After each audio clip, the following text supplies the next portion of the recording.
Sekarang pembahasan mengangkat takbiratul ihram. Dalam mengangkat takbiratul ihram ada dua hadis.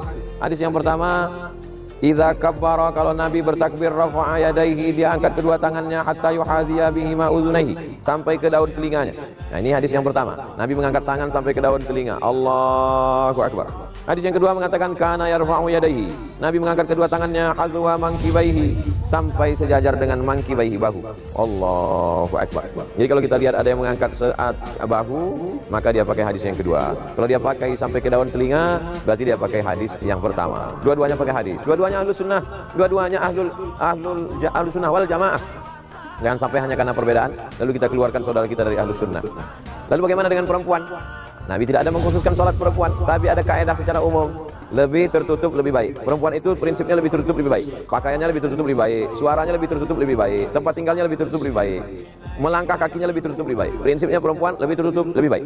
Maka dalam hal mengangkat tangan antara ke daun telinga dengan ke bahu, kira-kira mana yang lebih tertutup? Maka yang lebih tertutup adalah di bahu. Makanya banyak kita lihat perempuan, dia sholat dalam mukena, dalam jilbab, maka tangannya hanya sebahu saja. Allahu akbar.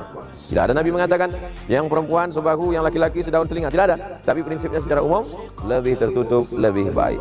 Kaedah ini yang dipakai secara umum, lebih tertutup lebih baik. Jadi antara dua, mengangkat tangan ke daun telinga, mengangkat tangan sampai ke bahu, perempuan lebih baik sampai ke bahu karena lebih tertutup, lebih rendah, lebih baik. Afdal. Ini tentang mengangkat tangan. Berapa kali kita mengangkat tangan dalam sholat? Mengangkat tangan dalam sholat itu ada 4 posisi. Pertama ketika takbiratul ihram, Allahu akbar. Yang kedua ketika akan ruku, Allahu akbar. Yang ketiga ketika bangun dari ruku, sami Allahu liman hamidah.